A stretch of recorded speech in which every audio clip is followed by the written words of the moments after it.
लहानांपासून मोठ्यांपर्यंत प्रत्येकाला बंदूक, पिस्तूल यांचे आकर्षण असते. त्याबद्दल औत्सुक्य असतं. पूर्वी सिनेमात दिसणाऱ्या या शस्त्रांचा वापर सध्या खेळण्यासारखा होताना आपण चॅनलवर बातम्या, सिरियल्स किंवा यूट्यूबवर रील पाहताना होत असलेला दिसतो. रायगड, ठाणे जिल्ह्यातील ही शस्त्र दुरुस्त करण्यासाठी पनवेलमध्ये मंदार मने यांच्याकडे आणली जातात.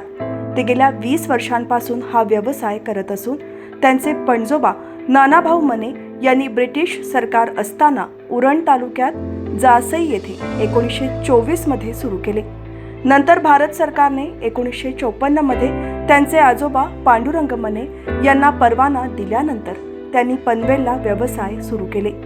त्यानंतर मंदार मने यांचे वडील रमाकांत मने आणि पुढे मंदार मने यशस्वीपणे व्यवसाय पुढे नेत आहेत. नमस्कार, मी नितीन देशमुख, मल्हार TV आणि रामप्रहारतर्फे आज एका विशेष मुलाखतीच्या कार्यक्रमासाठी आपण आलेलो आहोत. आपल्याला सगळ्यांना पिस्तूल, बंदूक याचा वापर आपण पिक्चरमध्ये बघतो आणि ते गोळीबार करताना बघायला खूप मजा वाटते. आज जर पाहिलं तर आपण पेपरमध्ये वाचत असतो, टी व्हीवर बघत असतो की अनेक ठिकाणी गोळीबार झाला, कुठे पिस्तूल दाखवून दरोडा पडला. त्यामुळे आपल्याला प्रत्येकाला पिस्तुलाबद्दल किंवा बंदुकीबद्दल एक आकर्षण असतं.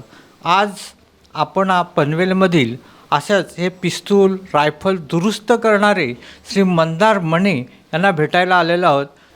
मी 20 वर्षापासून हे काम करतो आहे. याच्या अगोदर माझे वडील काम करायचे आणि त्याच्या अगोदर माझे आजोबा काम करायचे आणि आजोबांचे वडील ब्रिटिश गव्हर्नमेंटचं तेव्हापासून आमचं काम चालू आहे. शाळेत असताना मी आमच्या दुकानात जायचो. तेव्हा वडील करत असलेले काम बघून मला आवड लागली. 10वी नंतर मी पुढे शिकलो नाही, तर माझ्या आवडीनुसार हेच काम करायला लागलो. सर्वसाधारण लोकांना पिस्तूल, बंदूक याबद्दल आकर्षण असते, पण माहिती नसते. मात्र त्यांच्या काडतुसाच्या साईजवरून आपण ते ओळखू शकतो असे मने सांगतात. म्हणजे साहेब, आपण जेव्हा पिस्तूल दुरुस्तीचं तुमच्या मनात आलं तर आपलं शिक्षण झाल्यानंतर आपल्याला याच्याबद्दल आवड होती का घरच्यांनी सांगितलं म्हणून आपण याच्यात आलात? नाही, शाळेमध्ये असताना आमच्या शॉपला मी जायचो. ते मला थोडी आवड बघून त्याची लागली आणि नंतर 10वी नंतर माझं शिक्षण कमी पुढे शिकलो नाही, तर मी ह्याच क्षेत्रामध्ये काम करायला लागलो माझ्या वडिलांच्या बरोबर. आणि त्यानंतर मी हे काम वडिलांनी मला सांगितलं तसं मी करत आलो. ते आजपर्यंत मी करतो. पिस्तूलची ॲम्युनिशनची साईज वेगळी असते, बंदुकीची ॲम्युनिशन साईज वेगळी असते. बंदूक रायफल 12 बोर, 16 बोर ह्यामध्ये असते आणि पिस्तूल रिव्हॉल्वर .22, .25, .32 याच्यामध्ये असते. ही एक बेसिक माहिती आहे बंदुकीची. साहेब, आपण जेव्हा बघतो की पोलीस तपासामध्ये एखादा गुन्हा घडलेला असतो, त्या गुन्ह्यामध्ये की कोणतं पिस्तूल वापरलं, ह्या गोळ्या कशातनं बाहेर, पिस्तुलातून बाहेर पडल्यात, रायफल, तर हे ओळखण्यासाठी काय असतं ॲक्च्युली ते? हे जेव्हा वेपन बघतात पोलीस लोक, तेव्हा त्यांच्या आतमधला बोर काय साईजचा आहे हे तिकडे रिव्हॉल्वर, रायफलवर लिहिलेलं असतं. त्याप्रमाणे ते त्याची परीक्षा करून सांगतात की हा कुठल्या बोरचा आहे, काय आहे, तर त्याप्रमाणे ते मानलं जातं का ह्या बोरची गन आहे. पिस्तूल किंवा बंदूक दुरुस्तीला आल्यावर घेण्यासाठीच्या काळजीवर मने सांगतात की ही खूप अत्यावश्यक प्रक्रिया आहे, कारण शस्त्रधारीचा परवाना बघावा लागतो, त्याची शासकीय नोंद करावी लागते. शस्त्राची परिस्थिती पाहून त्याला लागणाऱ्या वेळेची माहिती ग्राहकाला द्यावी लागते. जेव्हा पिस्तूल, रायफल तुमच्याकडे दुरुस्तीला येतात त्यावेळेला तुम्ही त्यांच्या काय म्हणजे तुमच्याकडे एखादा जर व्यक्ती घेऊन आली तर तुम्हाला काय काळजी घ्यावी लागते ती दुरुस्तीला घेण्यापूर्वी? पहिली गोष्ट म्हणजे जेव्हा वेपन आमच्याकडे आणतात तेव्हा आम्ही त्यांचा परवाना बघतो, लायसन्स बघतो. परवान्यावरती वेपन नंबर असतो, लायसन्स नंबर असतो आणि त्या व्यक्तीची पूर्ण माहिती असते. त्याचं नाव, तो राहतो कुठे, याची पूर्ण, त्याचा फोटो वगैरे आणि कमिशनर, कलेक्टर यांची शिक्के असतात. त्याप्रमाणे आम्ही ते पूर्ण चेक करून त्यानंतर आमचं एक गव्हर्नमेंटचं रजिस्टर आहे, त्यानंतर आम्ही त्याची एंट्री करतो आणि नंतर कामाला सुरुवात करतो. आणि ते मग आम्ही समोरच्या व्यक्तीला सांगतो, बाबा किती दिवसांनी होईल काम, काय किती काय होईल काय, मग त्याप्रमाणे आम्ही त्यांना मग नंतर वेपन परत देतो. शस्त्रदुरुस्तीच्या शासनाकडून परवाना मिळवण्यासाठी काय करावे लागले या प्रश्नावर मने सांगतात की माझा परवाना हा वडिलोपार्जित आहे. सर्वसाधारणपणे अशा प्रकारच्या परवान्यासाठी पोलीस आयुक्तालयाकडे सर्व प्रकारची माहिती देऊन अर्ज करावा लागतो. या कामामध्ये वेगवेगळ्या प्रकारच्या व्यक्ती येत असतात. अनेक वेळा येणाऱ्या व्यक्तीला शस्त्राबद्दल काहीच माहीत नसते, तेव्हा त्यांच्या शंकेचे निराकरण करावे लागते असे मने सांगतात. ह्याच्यासाठी जे तुम्हाला गव्हर्नमेंट लायसन लागतं, हे लायसन काढण्यासाठी तुम्हाला काय करावं लागलं? माझ्या आजोबांचं लायसन्स होतं. आजोबा गेल्यानंतर माझ्या वडिलांच्या नावावर झालं लायसन्स. आणि वडील माझे अचानक अल्पशा आजाराने निधन झालं. तेव्हा माझ्या नावावर लायसन्स नव्हतं. तर मग त्याच्यानंतर मला बेलापूर कमिशनर यांच्याकडे अर्ज करून मग त्याचं पाठपुरावा, सगळे पेपर, ट्रेनिंग वगैरे, कुठे तुम्ही काम केले आहेत, वडिलांचं प्रशिक्षण, म्हणजे वडिलांचे पूर्ण माहिती त्यांना दिली. आम्ही केव्हापासून काम करतो, काय करतो आहे, त्याप्रमाणे मग त्यांनी त्यांचा विचार करून त्यांनी मग माझ्या नावावर लायसन्स केलं आणि आज मी ते काम करतो पूर्ण. म्हणजे साहेब, आपण ज्या वेळेला एखादा माणूस आपल्याकडे रिव्हॉल्वर किंवा हे दुरुस्त करायला घेऊन येतो, त्यावेळेला तो तुम्हाला वेगवेगळे प्रश्न विचारत असेल किंवा तुम्हाला वेगवेगळ्या पद्धतीने हे करा, असं करा, तसं करा, असे काही अनुभव येतात का हो विचित्र? हो, येतात ना. त्यांना काय पहिली गोष्ट म्हणजे काही गिरायकांना, कस्टमरला पूर्णपणे माहीत असते. काहींना काही त्यातलं माहीत नसतं. मग ते आपल्याला उलटसुलट प्रश्न विचारतात.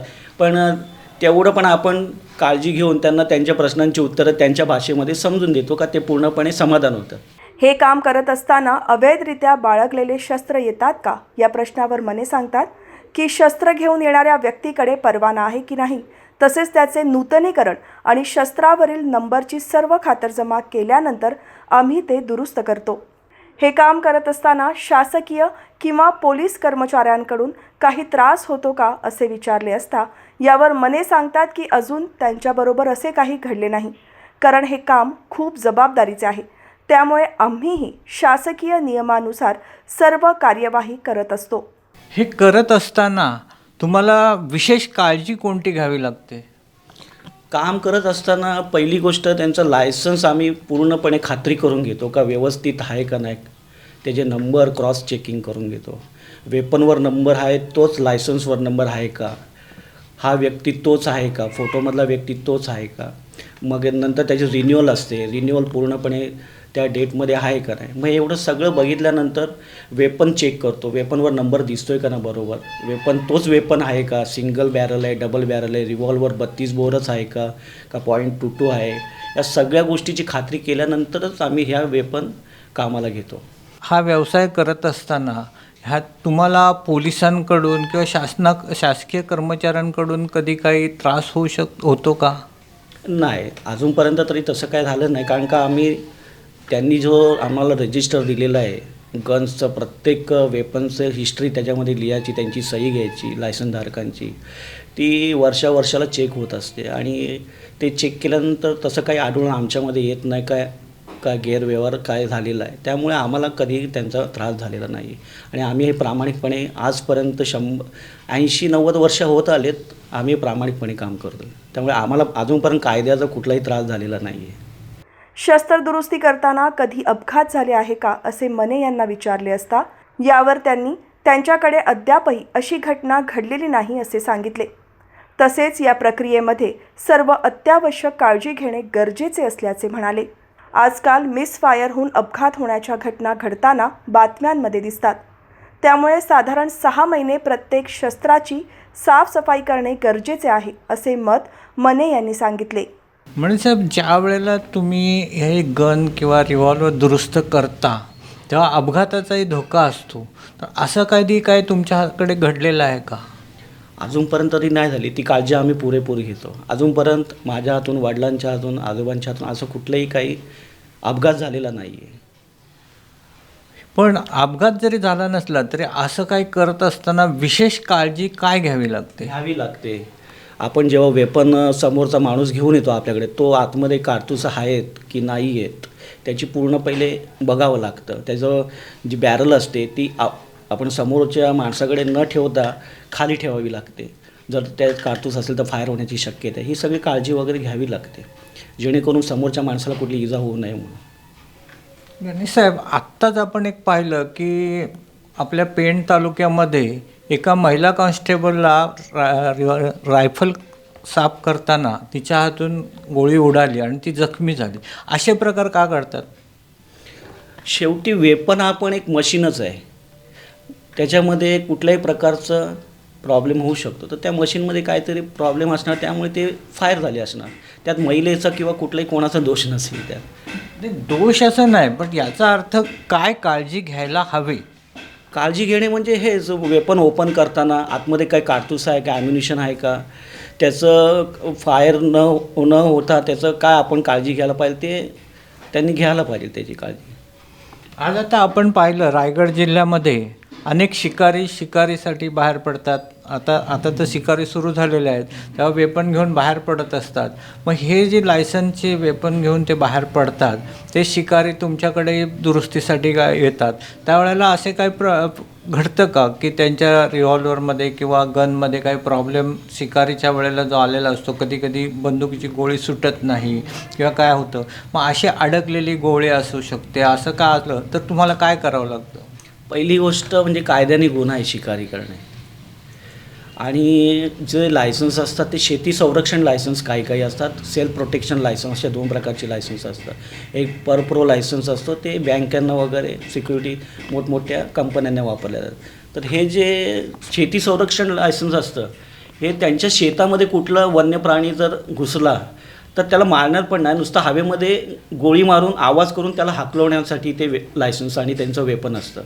आणि आजपर्यंत तरी माझ्याकडे असं कोण व्यक्ती आला ना का आम्ही शिकार करतो म्हणून, पण ते वन्य प्राण्यांना हुसकावण्यासाठीच ते फक्त त्याचं ते वापर करतात वेपनचा. आपण वन्य प्राण्यांच्या शिकारीसाठी वापरत नाही हे बरोबर आहे. शेतीच्या याच्यासाठी सगळे असतात, पण तसंच जी पिस्तूल असतात ते पण स्वसंरक्षणासाठी दिलेले असतात, अशाच पद्धतीने दिलेले असतात. मग असे पिस्तूलसुद्धा ठराविक किती वर्षांनी त्यांना त्याचं रिपेअरिंग करावे लागते? साधारणतः प्रत्येक वेपन एक 6 महिन्यांनी त्याचं ओव्हरऑइलिंग व्हायलाच पाहिजे. नाही झालं तर काय आतमध्ये मिसफायर किंवा ॲटोमॅटिक फायर वगैरे न होण्यासाठी हे 6 महिने, दर 6 महिन्यांनी आपलं वेपन हे साफ करणं गरजेचं आहे. तर ती साफ करण्यासाठी तुमच्याकडे आणण्याची गरज आहे का त्यांनी स्वतः करतात? त्यांनी स्वतःही करू शकतात, पण आमच्याकडे आणल्यानंतर आम्ही प्रत्येक पार्ट त्याचं ओपन करून पूर्ण क्लीन करून नंतर आम्ही फिटिंग करून ते काम करत असतो. ते प्रत्येकाला जमत नाही, ते आमच्याकडे आणावं पाहिजे त्यांनी. पुढे मने सांगतात की स्वदेशी आणि परदेशी या दोन्ही प्रकारामध्ये शस्त्रामध्ये परदेशी शस्त्रांचे मेकॅनिझम थोडे वेगळे आहे.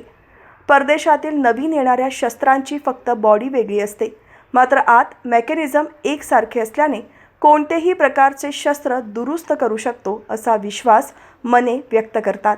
म्हणे साहेब, जर आपण पाहिलं की वेगवेगळ्या प्रकारचे पिस्तूल असतात, वेगवेगळ्या प्रकारच्या गन असतात, ह्यातल्या सगळ्यात अवघड कोणत्या आहेत की ज्या साफसफाई करण्यासाठी तुम्हाला काम करण्यासाठी अवघड असलेल्या अशा कोणत्या आहेत? अवघड असं नाही, एखादं मेकॅनिझम लक्षात आलं प्रत्येक गनचं किंवा पिस्टल रिव्हॉल्वरचं. आपला इंडियन आहेत, परदेशातले वेपन्स आहेत, इंग्लंड आहेत, अमेरिकन आहेत, प्रत्येकाचं मेकॅनिझम सेम असतं, फक्त फिटिंग करण्याची पद्धत वेगवेगळी असते. त्यामुळे बाहेरचे थोडे कठीण असतात, पण होतात ते सुद्धा व्यवस्थित करू शकतो. ज्या नवीन परदेशातले रिव्हॉल्वर येतात किंवा गन येतात, मग त्यांची माहिती तुम्ही कशी गोळा करतात की कसं दुरुस्त करावं यासंबंधी तुम्ही काय करता? हे वडिलोपार्जित काम असल्यामुळे पहिल्यापासून आम्हाला पूर्ण मेकॅनिझम माहिती आहे आतमधलं, ते परदेशातलं असू दे किंवा आपलं भारतीय असू दे, आम्ही ते करतो. नवीन आलेल्या ह्याच्या नवीन आले तरी त्याचं आतमध्ये मेकॅनिझम सेम असते, बाहेरून बॉडी फक्त डिझाईन वेगळी असते, पण आतमधलं मेकॅनिझम सेम असतं. तुम्हाला आपल्या भागामध्ये म्हणजे तुमचा जो परवाना आहे तो रायगड आणि ठाणे जिल्हा आहे ना? ठाणे पूर्ण महाराष्ट्राचा आहे. तर या महाराष्ट्रामध्ये सर्वात जास्त कोणत्या प्रकारचे गन आणि रिव्हॉल्वर वापरले जातात? सगळे सारख्याच प्रकारचे आहेत. 32 बोर रिव्हॉल्वर आहेत, 12 बोर गन्स आहेत, प्रत्येकाकडे सारख्या प्रमाणात आहेत. खेडेपाड्यामध्ये गन्स जास्त आहेत. आपल्या शहरी भागात बिल्डर लोकांकडे रिव्हॉल्वर आहेत, पॉलिटिशियन माणसांकडे आहेत रिव्हॉल्वर, पिस्टल आहेत. जास्त सारख्या प्रमाणात सगळे वेपन आहेत. पण कोणत्या कंपनीचं असं काय आहे? इंडियन जास्त आहेत. इंडियन जास्त. इंडियन वस्तू आपल्याला भारतामध्ये असल्यामुळे आपल्याला कमी किमतीमध्ये मिळते. बाहेरच्या देशातली वेपन महाग असते थोडी. हे सगळं करत असताना तुम्हाला आलेला एखादा अनुभव, चांगला पण आणि वाईट पण, तर दोन्ही काय अनुभव आले? प्रत्येक प्रकारचे गिराईक येत आहेत, चांगले पण असतात, काही प्रश्न विचारणारे असतात, हे असंच का तसंच का, पण त्यांच्या प्रश्नांचं समाधान आम्ही करून देतो आणि आम्ही आमचं काम व्यवस्थित प्रामाणिकपणे करतो. मने यांच्या पुढच्या पिढीला देखील या कामामध्ये आवड आहे. मने त्यांच्या पुतण्यांना याबद्दल प्रशिक्षण देत आहेत आणि लवकरच पनवेलमध्ये दारू गोळा मिळणार असून त्यासाठी त्यांनी अर्ज केला असल्याचे सांगितले. तसेच सध्या त्यांच्याकडे संपूर्ण रायगड जिल्ह्यासह नवी मुंबई, वसई, विरार, पश्चिम मुंबई, ठाणे, भिवंडी तसेच कल्याण येथून शस्त्र दुरुस्तीसाठी येत असतात आणि वर्षातून एकदा शहर पोलीस ठाण्यात रजिस्टर तपासणी करावी लागते. तुम्ही इतके वर्ष हे काम करताय, आता तुमची जी पुढची पिढी आहे तिला पण ह्याची आवड आहे का आणि तिला याच्यात इंटरेस्ट आहे का काम करण्यात? हाय, इंटरेस्ट आहे ना. आमचे भाऊ आहेत, भावाची मुलं आहेत, त्यांना पण इंटरेस्ट. आम्ही त्याच्यामध्ये त्यांना ज्ञान देणारच होते याच्या प्रकारचं. आणि पुढे आता माझ्याकडे सध्या ॲम्युनिशनसाठी पण मी अप्लाय करतो आहे. तर आपल्या रायगड जिल्ह्यात ॲम्युनिशन कोणाकडे नाही, तर मी 1 वर्षभरामध्ये ॲम्युनिशनसुद्धा आपल्याकडे पनवेलमध्ये चालू होईल. आत्ता तुमच्याकडे कुठून कुठून रिपेअरसाठी येतात? माझ्याकडे रायगड जिल्हा पूर्ण येतो, महाड आपलं लास्ट तिकडे, इथे वसई, विहार, डहाणू, पूर्ण वेस्टर्न मुंबई जे आहे, वसई नंतर भाईंदर वगैरे ही साईड आहे. ठाण्यामध्ये लास्ट शहापूर, भिवंडी आहे, कल्याणमधून येत आहेत. त्यानंतर रायगड जिल्हा पूर्ण आहे. ठाण्यामधून पण बरीचशी माणसं येतात. मुंबई, नवी मुंबई, बऱ्याच या 3 जिल्ह्यातून माणसं आपल्याकडे येतात काम करण्यासाठी. हे जे सगळं आपण काम करता ह्याचं रेकॉर्ड नंतर आपल्याला गव्हर्नमेंटला कुठे द्यावं लागतं? वर्षातून एकदा आपल्या शहर पोलीस आम्हाला रजिस्टर चेक करण्यासाठी बोलवतात. मग आम्ही तिकडे जाऊन त्यांना रजिस्टर दाखवून, त्यांचा रिपोर्ट घेऊन, त्यांच्या सह्या वगैरे घेऊन आम्ही ते रजिस्टर त्यांना दाखवतो आणि हे करतो. त्यांनी ते शिक्का वगैरे देतात त्याचा ओके म्हणून. पण तुम्हाला दरवर्षी लायसन रिन्यू करायला लागतं का? पहिले दरवर्षी वर्षातून एकदा लायसन्स रिन्यूअल होतं. आता आजच्या काळात 5 वर्ष देतात, 3 वर्ष देतात, 3 वर्षांनी 5 वर्षांनी असं रिन्यूअल होतं. मी आमच्या आजोबांच्या वडिलांचे काम पुढे नेतो आहे. त्यांनी जसे प्रामाणिकपणे काम केले त्याचप्रमाणे मी करतो आहे, असे आपल्या कामाबद्दल बोलताना मने यांनी समाधान व्यक्त केला. भविष्यात या व्यवसायाला चांगले दिवस येतील असा आशावाद मने यांना वाटतो. तसेच भविष्यात शस्त्र उत्पादन करण्याच्या दृष्टीने त्यांचे प्रयत्न चालू असल्याचे त्यांनी सांगितले. हे सगळं करत असताना आता तुम्ही ह्या धंद्यामध्ये आलात, तर तुम्हाला या धंद्यामध्ये आल्यानंतर स्वतःला समाधान वाटतंय का? हो, खूप समाधान आहे. का मी आमच्या आजोबांच्या वडिलांचं जे काम आहे ते मी पुढे नेतो आहे. त्यांनी जसं काम केलं आहे त्याचप्रमाणे मी त्यांना पुढे नेतो आहे काम. त्या गोष्टीत मला खूप समाधान आहे. तुम्ही ज्या वेळेला वडिलांचं, आजोबांचं काम बघत होतात, हे म्हणजे तुम्ही शिकत होतात, त्यावेळेला तुम्हाला स्वतःला काय एखादा अनुभव आला होता किंवा आजोबांना आलं की हे करत असताना तुम्हाला ते करायला गेलात आणि तुमच्या आजोबांनी सांगितलं अरे तू इथं हात लावू नकोस, किंवा वडिलांनी सांगितलं, आणि असे काय अनुभव आहे? आजोबांचा अनुभव आहे, वडिलांचा अनुभव आहे. आजोबा आमचे गरम होते पण मनाने खूप चांगले होते. ते मला नेहमी बंदूक खोलली का मला जोडायला द्यायची. मग ते बघायचे का बाबा ही जोड तू आता बंदूक. मग एखादं काय आपण तेव्हा शिकतच असतो, इकडे तिकडे व्हायचं, चिडाचे खूप, असं होतं का तसं होतं का, पण नंतर समजून पण सांगायचे. वडील माझे तसे नव्हते, शांत स्वभावाचे होते, पूर्णपणे समजून सांगायचे, हे असं करायचं, हे तसं करायचं, कुठलं काय प्रॉब्लेम कधी येऊ शकतो, पूर्णपणे त्याचं समाधान मला ते द्यायचे. असं दोघांमधला फरक होता, पण दोघांकडनं खूप शिकण्यासारखं आहे आणि त्यांच्यामुळेच मी हे आज काम करतो आहे. आजची जी तुमची पुढची पिढी आहे ही तुमच्याकडे जेव्हा येते तेव्हा त्यावेळचं आणि तुम्ही शिकत असताना तुम्हाला आलेले अनुभव, आणि आज ह्या पिढीकडला तुम्ही जेव्हा तुमच्याकडे शिकायला येते तेव्हा त्या पिढीकडून तुम्हाला ज्या अपेक्षा आहेत तर ती मुलं तशा पद्धतीने तुमच्याकडून माहिती करून घेतात का स्वतःच सगळं करत बसतात?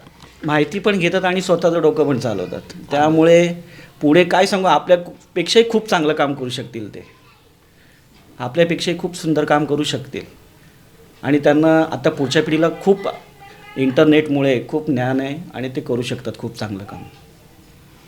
भविष्यात ह्या धंद्याला चांगले दिवस येतील असे आपल्या अपेक्षा आहे का? नक्की हो, येतील. बरं, ह्याच्यामध्ये भविष्यामध्ये तुम्हाला असं वाटतं का की आणखीन प्रगती होईल आणि तुमचं जे पनवेलमधलं आहे, ह्या पनवेलमध्ये आणखीन मोठ्या प्रमाणात तुम्हाला तुमच्या पुढच्या पिढीला धंदा सुरू करता येईल आणि नवीन नवीन पिस्तूल येतील असं तुम्हाला खात्री आहे? हो, नक्की होईल. खूप ह्याच्यामध्ये डेव्हलप करण्यासारखं आहे. स्वतःही मॅन्युफॅक्चरिंग पण सुद्धा करू शकतो आपण. त्याचे परवाने आहेत, ते परवाने मिळवावे लागतील आणि पुढच्या पिढी ती करू शकते. खूप मशिनरी आहेत चांगल्या चांगल्या, त्या माध्यमातून पण आपण हे मॅन्युफॅक्चरिंगचं काम करू शकतो आणि पुढची पिढी नक्की करणार आहे काम. भविष्यात असं मॅन्युफॅक्चरिंगचा आपल्या मनात विचार आहे का? हो, खूप आहे. तर माझे प्रयत्न आहेत का पुढे मी हे करणार आहे. मने यांच्याबद्दल बोलताना त्यांचे वडिलोपार्जित संबंध असलेले प्रशांत पोद्दार सांगतात की एवढी वर्षे या क्षेत्रात काम करणे सोपी गोष्ट नाही. त्यांची 2005 पासून परवानाधारक बंदूक अजूनही मनेच दुरुस्त करत असल्याचे सांगितले. मी प्रशांत मोरेश्वर पोद्दार, मूळचा मुंबईचा असला तरी मी इथे 8 वर्षापासून पनवेलमध्ये इथे राहतो. माझी आणि माझी फॅमिली. आमचा वडिलांचा धंदा म्हणजे मीनाकाकी फेस पावडर, तिला जवळजवळ 65 वर्ष झाली. आणि दुसरं म्हणजे माझं जुनं हॉटेल पंचरत्न म्हणून फेमस आहे इकडे पनवेलला. ते माझा मूळ धंदा तो माझा. आणि पहिलं ते हॉटेल तर खूप फेमस होतं. त्यावेळी चांगलं हॉटेल म्हटलं तर आमचंच नाव होतं. आणि त्यापासनं माझ्या मने यांच्याशी संबंध आहे. त्याची मंदार मने आणि त्याचे वडील, जसे माझे वडील आणि मंदारचे वडील खास दोस्त होते. आणि हे आमचे संबंध हे आमचे घरगुती आमचे संबंध आहेत त्यांचे. आणि त्यांनी त्यापासून जेव्हा मी 2005मध्ये मी हे लायसन घेतलं, माझा गनचं लायसन घेतलं, त्यापासून त्यांनी आम्हाला मदत केली की हे लायसन कुठून घ्यायचं, कसं घ्यायचं. म्हणजे तुमचं अलिबागला कोणाची कॉन्टॅक्ट करायचं, पनवेलला कोणाची कॉन्टॅक्ट करायचं, इवन CBDमध्ये तुम्हाला कोणाचं कॉन्टॅक्ट करायचं. त्यामुळे पण मला हे लायसन लवकरात लवकर मिळण्यास मला मदत झाली. आणि मने फॅमिलीशी मी म्हणजे माझा मंदार मनेची माझी बरीचशी मैत्रीच आहे. कारण त्याला कधी मी फोन केला, काय केला, तो माझी सगळी कामं, तो माझी कामं तो करतो. आणि मला वाटतं त्याची जवळजवळ ही मंदार मनेची 4थी पिढी असावी ही काम करणारी. की एवढं या सातत्याने या धंद्यामध्ये काम करणं म्हणजे काय साधी गोष्ट नाही आहे. की बाकीचे धंदे माणूस करू शकतात, पण आजोबाने केला म्हणून हा धंदा कोण करेल असं कोण गृहीत धरत नाही आहे. तर कोणी मोठी नोकरी करावी किंवा दुसरा धंदा करावा असं लोकांना वाटतं. पण 4थी पिढी ह्यात काम करते म्हणजे खरंच एक वाखाण्याची गोष्ट आहे. त्याबरोबर मी मंदार मनेचे आणि सगळ्यांचे मी त्याला बऱ्याच शुभेच्छा देतो आणि असाच हा मोठा व्हावा अशी मी इच्छा करतो. पनवेलमधील साईबाबा मंदिरामधील भगवती संस्थान येथे देखभालीसाठी लागणारे शस्त्रांची दुरुस्ती देखील मनेच करतात. त्यांची दुरुस्तीचा दर आणि चांगली सर्व्हिस यामुळे आम्ही फक्त त्यांच्याचकडे शस्त्र दुरुस्तीसाठी पाठवत असल्याचे संस्थेचे ट्रस्टी चौधरी यांनी सांगितले. मंदारमध्ये आम्ही फार जुने त्यांचे आजोबापासून आम्ही त्यांचे गन, आमचे वेपर रिपेअर करतो. आमच्या लहानबाबांचे पर्सनल लायसन्ससुद्धा पिस्टल होता, त्याचे पण सगळे सर्व्हिस तेच करायचे. आणि आमच्या मंदिरात सेक्युरिटी जे एअर गन आहे 12, तर त्याचे पण सर्व्हिस किती वर्षापासून, जवळपास 35 ते 40 वर्षापासून ते सर्व्हिस देत आहे. फार चांगली सर्व्हिस देते. तर मला अनुभव चांगला त्यांनी त्यांच्या एक अनुभव करून दिलेला आहे. कधी पण कुठल्या काय फोन केले, काय प्रॉब्लेम असले तर एनी टाईम येऊन दुरुस्त करून देते ते. आणि त्यांचे आजोबा वडील ते पहिलेपासून आमचे बाबा नाणबाबा जे 40, 50, 45 वर्षापासून संपर्कमध्ये आहे, म्हणून त्यांचे पण ते सगळे ते पिस्टल होते त्याचे पण सर्व्हिस त्यांच्याकडूनच घ्यायचे. जवळ आहे म्हणून मला खूप फायदा होतो. नाही तर मला मध्ये 1-2 वेळा यांच्याकडनं याच्या तर मुंबईला टायरमध्ये नेलं आहे, तिथे फार आम्हाला प्रॉब्लेम पण झाले, कॉस्टली पण पडते. इथे यांचे रेट पण रिजनेबल आणि सर्व्हिस चांगली नाही, जवळचं जवळ असं. त्यासाठी त्यांचे फार आम्हाला त्यांचे आभारी आम्ही. ते आम्हाला वेळेवर सर्व्हिस देते चांगले आणि रिजनेबलमध्ये एकदम असे देवाची सेवा म्हणून करून देते. 2007मध्ये माझ्यावर हल्ला झाला, त्यावेळी मी पिस्तूल घेतले. 1 वर्षानंतर माझे लायसन्स नूतनीकरणपासून माझा मंदार मने आणि त्यांच्या कुटुंबियांशी संबंध आला. त्यांच्या 4 पिढ्या या व्यवसायात हे कौतुकास्पद आहे, असे डॉक्टर शैलेश पालेकर सांगतात. नमस्कार, मी डॉक्टर शैलेश पालेकर. मी एक फिजिशियन आणि इंटेन्सिव्हिस्ट आहे जो पनवेलमध्ये गेले 32 वर्ष कार्यरत आहे आणि पॅरामाउंट हॉस्पिटल नावाचं हॉस्पिटल हे 32 वर्ष आम्ही चालवतो. 2007 मध्ये माझ्यावर एक हमला झाला आणि त्याच्यानंतर माझ्याकडे मी एक पिस्तूल घेतलं, त्याचं लायसन्स मला नवी मुंबई कमिशनरने दिलं. तेव्हापासून माझा मंदार मने आणि या मने कुटुंबियाशी संबंध आला आणि जेव्हा लायसन्स रिन्युअलची वेळ आली 1 वर्षानंतर, तेव्हा मला सांगण्यात आलं की लायसन्सचं सर्टिफिकेशन आणि मेंटेनन्स तुम्ही मने साहेबांकडनं करून घ्या.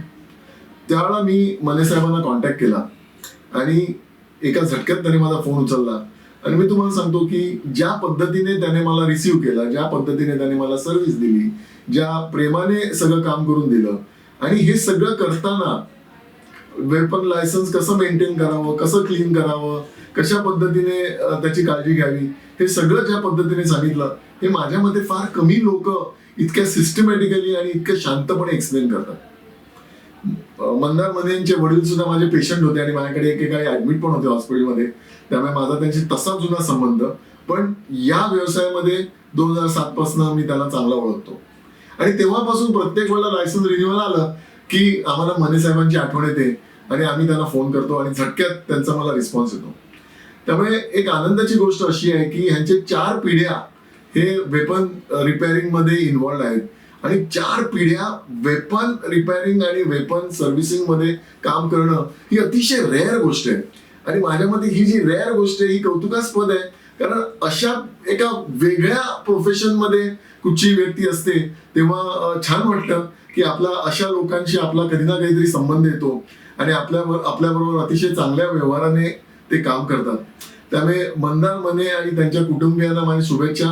असंच तुम्ही काम करत राहा आणि अशीच आम्हाला तुम्ही सर्व्हिस देत राहा आणि काहीतरी वेपन सोडून काहीतरी असेच सुद्धा गप्पा मारायला आम्हाला जरी तुम्ही भेटलात तरी आम्हाला काही हरकत नाही. पण मी तुम्हाला सांगतो मित्रांनो, अशी लोक जेम्स आहेत आणि पनवेलमध्ये असे जेम्स जे असतात त्यांच्याबद्दल आम्हाला प्रचंड अभिमान आहे.